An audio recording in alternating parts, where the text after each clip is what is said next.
बहुत समय पहले बादलों के ऊपर एक सुंदर परीलोक था।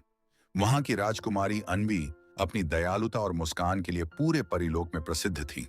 हर दिन वह परियों के साथ बगीचों में घूमती, फूलों की देखभाल करती और सभी का हालचाल पूछती। लेकिन दूर काले पहाड़ों के पीछे एक जादूगर रहता था। जब उसने राजकुमारी की अच्छाई और प्रसिद्धि के बारे में सुना, तो उसने उसे अपने महल में कैद करने की योजना बना ली। एक दिन जब राजकुमारी अकेली बगीचे में घूम रही थी, तभी अचानक घना धुआं छा गया। कुछ ही पलों में जादूगर वहां पहुंचा और राजकुमारी को अपने जादुई महल में ले गया। महल बादलों से भी ऊंचे पहाड़ पर था, जहां कोई आसानी से नहीं पहुंच सकता था। राजकुमारी घबराई, लेकिन उसने हिम्मत नहीं हारी। उसने सोचा कि एक दिन जरूर कोई उसे ढूंढते हुए आएगा। उधर परीलोक में जब राजकुमारी नहीं मिली, तो हर जगह उसकी खोज शुरू हो गई। परियां जंगलों, पहाड़ों और आसमान में उसे ढूंढने लगी। पूरे परीलोक में उदासी छा गई। कुछ दिनों बाद एक छोटी परी उड़ते उड़ते उस पहाड़ तक पहुंच गई, जहां जादूगर का महल था। उसने खिड़की से राजकुमारी को देखा। छोटी परी, राजकुमारी, घबराइए मत, हम आपको लेने जरूर आएंगे। राजकुमारी, मुझे तुम सब पर भरोसा है।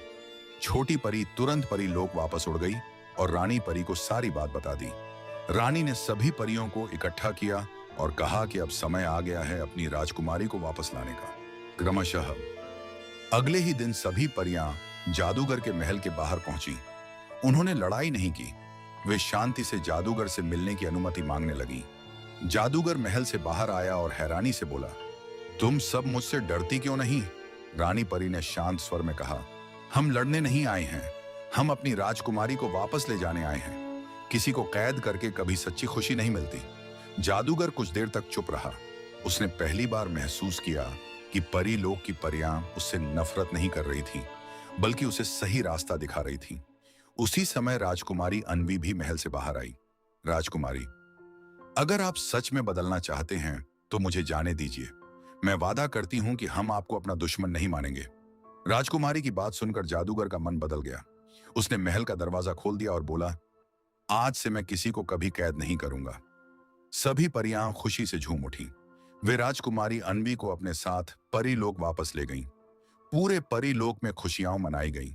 महल को रंग बिरंगे फूलों से सजाया गया और हर ओर संगीत गूंजने लगा। जादूगर भी अपने महल लौट गया। उसने अपना जीवन बदल लिया और लोगों की मदद करने लगा। धीरे धीरे लोग उससे डरना छोड़कर उसका सम्मान करने लगे। ऊंचे ऊंचे पहाड़ों के बीच एक छोटा सा लकड़ी का घर था। उस घर में दो बहनें रहती थीं, बड़ी बहन नंदिनी और छोटी बहन गौरी। उनके माता पिता अब इस दुनिया में नहीं थे, इसलिए दोनों एक दूसरे का सहारा थीं।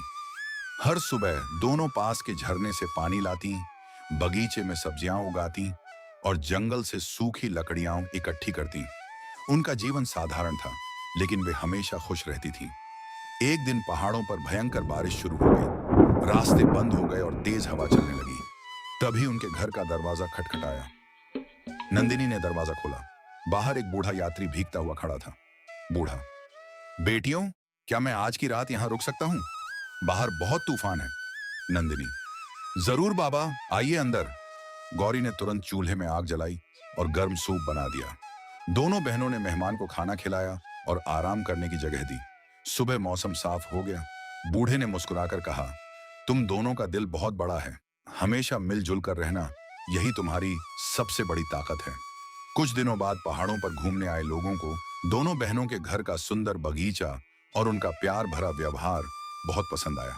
धीरे धीरे उन्होंने अपने घर के पास एक छोटा सा और चाय की दुकान शुरू कर दी। दूर दूर से लोग वहां आने लगे।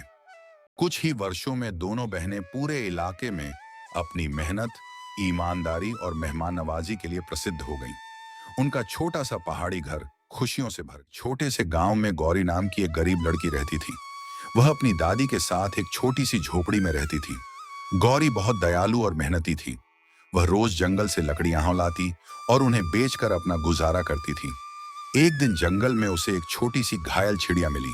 गौरी, डरो मत, मैं तुम्हारी मदद करूंगी। गौरी ने चिड़िया के पंख पर पट्टी बांधी और उसे दाना पानी दिया। तभी अचानक चारों ओर सुनहरी रोशनी फैल गई।